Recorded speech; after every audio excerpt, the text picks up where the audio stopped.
Welcome to my channel proper guidance. আমি Pamela ma'am তোমাদের geometry শেখাচ্ছি। ও এর আগে আমরা উপপাদ্য 23 পর্যন্ত অলরেডি প্রুভ করেছি। এটা ক্ষেত্রফল সংক্রান্ত উপপাদ্য আমরা প্রমাণ করছি।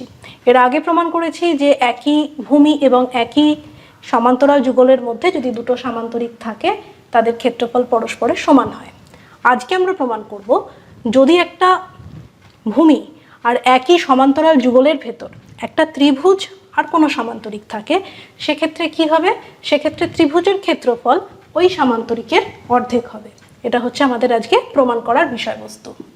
আচ্ছা, দুটো ফিগার আমি এঁকে রেখেছি, তো এরকম দুটো ঘটনাই ঘটতে পারে। দেখো কি বলছে, এটা ভূমি এবি আর সমান্তরাল সরলরেখাটা সিই। এর ভেতরে একই সমান্তরাল যুগলের ভেতর থাকা মানে কি? একই সমান্তরাল যুগলের ভেতর ABCD একটা সামান্তরিক আর ABE হচ্ছে একটা ত্রিভুজ, রাইট? এখানেও দেখো ত্রিভুজটা এরকম বাইরে গিয়েও থাকতে পারে, আবার এই ত্রিভুজটার ভেতরেও থাকতে পারে। তো দুটো ঘটনা ঘটতে পারে, দুটো ছবি নিয়েই আমি এটা প্রমাণ করব। তো ফার্স্ট অফ অল, আচ্ছা, এর আগে আজকে যারা ক্লাসে প্রথম বলে রাখি, আমার আগে যাবতীয় যে উপপাদ্য প্রমাণ করার সিস্টেম পদ্ধতি যাই বলো না কেন, পুরোটা ডিটেলসে আলোচনা আছে, তোমরা আগের ভিডিওগুলো একটু দেখে নিও, ওকে? আচ্ছা, প্রদত্ত প্রদত্ত মানে কি? যেটা দেওয়া আছে। তো কি দেওয়া আছে? সামান্তরিক ABCD এবং ত্রিভুজ ABE একই ভূমি AB এবং একই সমান্তরাল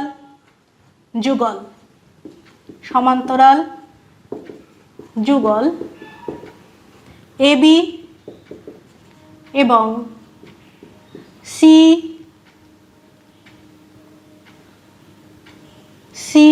এই ছবির ক্ষেত্রে দেখো সিই বা, আর এই ছবির ক্ষেত্রে দেখো সিডি, রাইট? সিডির ভেতরে আছে, মধ্যে অবস্থিত। আমরা কি প্রমাণ করব? যেটা প্রমাণ করতে হয় তাকে কি বলে? তাকে বলে প্রামাণ্য। প্রামাণ্য কি? প্রামাণ্য হচ্ছে ত্রিভুজ ABE equals to half of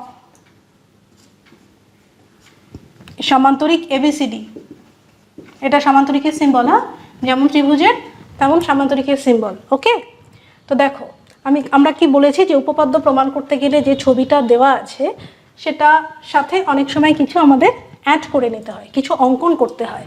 এখানে দেখো ডটেড লাইন দিয়ে আমি অঙ্কনটা বুঝিয়েছি। ছবিগুলো অনেকের একটু কমপ্লিকেশন হতে পারে, যার জন্য আমি এটাকে অঙ্কনটাকে আমি ডটেড সেকশন দিয়ে বুঝিয়েছি, যাতে তোমাদের বুঝতে অসুবিধা না হয় যে কোনটা প্রদত্ত আর কোনটা অঙ্কন। হ্যাঁ, অঙ্কনটা ডটেড লাইন দিয়ে আছে, কিন্তু পরীক্ষার সময় তোমরা এটাকে ডটেড রাখবে না, কন্টিনিউয়াস লাইনই দেবে। আমি বোঝানোর জন্য এখানে ডটেড লাইন দিয়েছি, ওকে? দেখো প্রমাণ লেখার আগে আমি ছবিতে একটু দেখাই, আগে আমি ছবি থেকে বলে নিই। সরি, অঙ্কনটা লিখে নাও, অঙ্কনটা আগে লেখো, তারপরে প্রমাণ। অঙ্কন লেখো। অঙ্কন কি করলাম? অঙ্কন হচ্ছে এ বিন্দু থেকে BEর সমান্তরাল সরলরেখা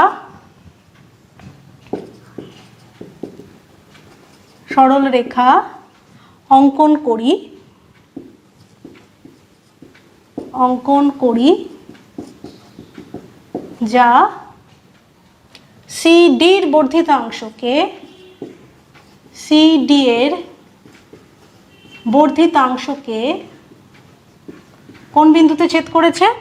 F বিন্দুতে ছেদ করেছে। F বিন্দুতে ছেদ করেছে, ওকে? এবার প্রমাণ। আচ্ছা, এখানে একটা জিনিস দেখো, অঙ্কন করার পর দেখো একই ভূমির ভেতর, একই ভূমি সমান্তরাল যুগলের ভেতর কে কে আছে। এখানে এটা এটার সমান্তরাল, এটা এটার সমান্তরাল। দেখো চতুর্ভুজ ABEF এর AB সমান্তরাল FE। কারণ কি? কারণ হচ্ছে এটা তো একই সমান্তরাল রেখা, তাই না? একই সমান্তরাল রেখা সিডির বর্ধিতাংশের উপর রয়েছে এবং AF সমান্তরাল BE অঙ্কন অনুসারে হলো।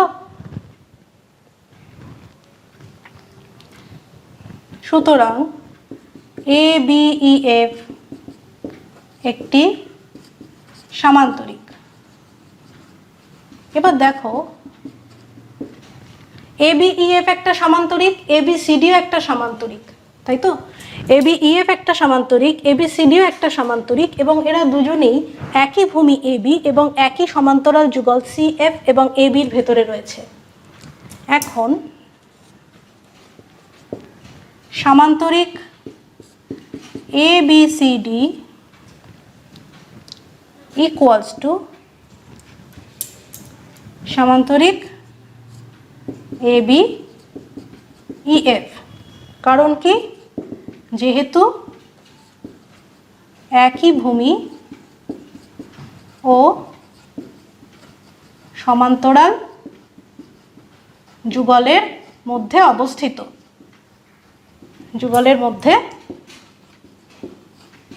অবস্থিত, রাইট? তাই এরা কি? তাই এরা পরস্পরের সমান। এর আগের উপপাদ্যে আমরা প্রমাণ করেছি। এখন আবার ভালো করে দেখো ছবিতে, এই যে সরলরেখা AE, এটা কি AE সরলরেখা, AE কর্ণ ABEF কে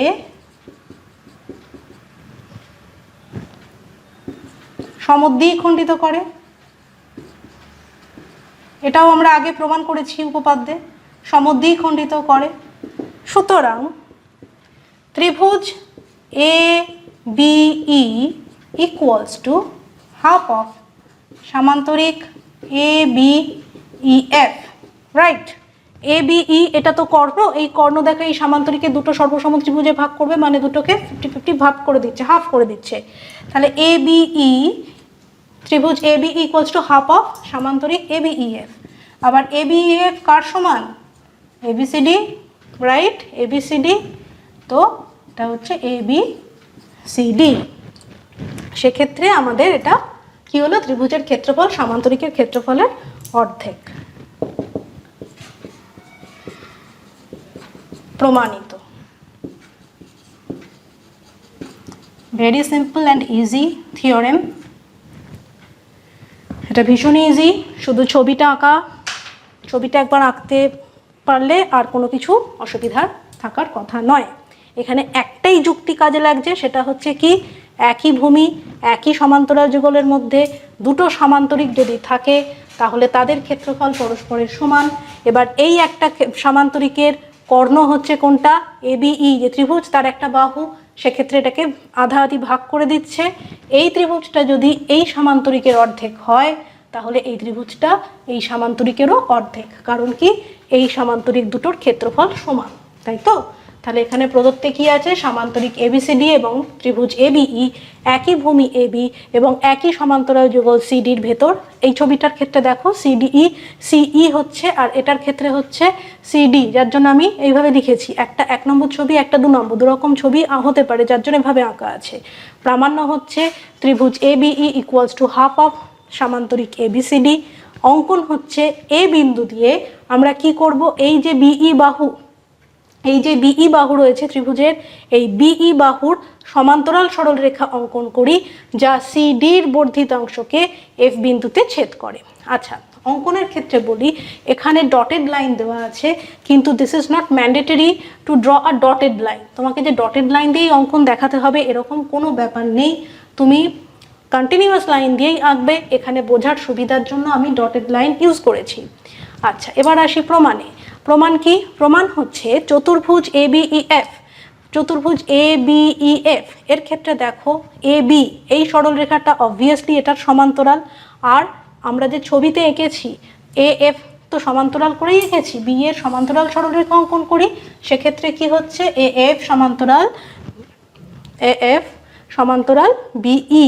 সেক্ষেত্রে কি হলো, পরস্পরের বিপরীত বাহুগুলো যদি সমান্তরাল হয় তাহলে চতুর্ভুজটি অবশ্যই একটি সামান্তরিক হবে। তাহলে কি হচ্ছে, এটা একটা সামান্তরিক, ABEF একটা সামান্তরিক। এখন সামান্তরিক ABCD ইকুয়ালস টু সামান্তরিক ABEF। কেন? যেহেতু একই ভূমি আর সমান্তরাল যুগলের মধ্যে তারা অবস্থিত, তাই দুটো সামান্তরিকের ক্ষেত্রফল সমান, বা দুটো সামান্তরিকের ক্ষেত্রফল সমান হলে তারপরে কি ঘটনাটা হচ্ছে, এই যে সামান্তরিক ABEF তার যে কর্ণ AE কি করে, ABEF কে সমদ্বিখণ্ডিত করে, দুটো সর্বসম ত্রিভুজে বিভক্ত করে। দুটো সমদ্বিখণ্ডিত করে, সর্বসম ত্রিভুজে বিভক্ত করে। সেজন্য কি হচ্ছে, ত্রিভুজ ABE equals to half of সামান্তরিক ABEF, এবং সুতরাং ত্রিভুজ ABE equals to half of ABCD প্রমাণিত। ওকে, তো আজকের জন্য এটুকুই। উপপাদ্য 24 পর্যন্ত আমরা প্রমাণ করলাম। যারা আমার ক্লাসে প্রথম আছো তারা আগের উপপাদ্যগুলো দেখে নেবে। আমার চ্যানেলটা অবশ্যই সাবস্ক্রাইব করো, এর পরেরগুলো এলে নোটিফিকেশানে জানতে পারবে। আর যদি ভালো লাগে লাইক করো, শেয়ার করো, আর কোনো কোথাও অসুবিধা হলে দ্য মেইন পয়েন্ট কমেন্ট করো, কমেন্ট সেকশনে কমেন্ট করো। যদি মনে হয় ডাউট ক্লিয়ারেন্সের জন্য আমি আর একটা ক্লাস নিয়ে নেব, তাতে তোমাদের বুঝতে সুবিধা হবে। ওকে, বারবার প্র্যাকটিস করো। আর প্রত্যেকটা ভিডিওতে আমি একই কথা বলি, আবারও বলবো, এখানে যে প্রমাণটা আমি করিয়েছি তোমাদের পড়া সিস্টেম হচ্ছে দেখলাম চলে গেলাম, ব্যাপারটা এরম নয়।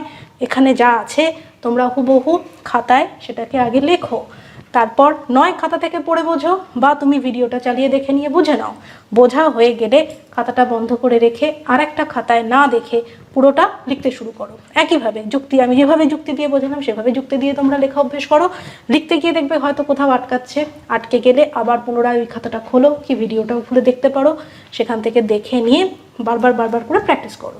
একবার, দুবার, তিনবার, চারবার আটকাবে, তার বেশি আটকাবে না। আমি শিওর যে কনফিডেন্টলি তারপর তোমরা লিখতে পারবে। আর একবার যদি লিখতে শিখে যাও তাহলে তার তো কোনো কথাই নেই, কারণ এই যে উপপাদ্য, এটা তো শুধু উপপাদ্য। এই উপপাদ্য প্রমাণ করতে নিজেরা যখন একদম কনফিডেন্টলি প্রুভ করবে, তখন দেখবে এইগুলো তোমাদের অনেকটা পুরো মাথায় থেকে যাচ্ছে যে কোন উপপাদ্যে কী আছে। এগুলোকে কাজে লাগিয়ে পরে জিওমেট্রির যে প্রয়োগ সেগুলো হয়, ইভেন এক্সট্রা জিওমেট্রি যে সেকশন সেখানেও সেগুলো আমরা লিখে থাকি। ওকে, তো এইভাবে পড়ো, অভ্যেস করো, আমার মনে হয় উপকার হবে। ওকে, থ্যাংক ইউ।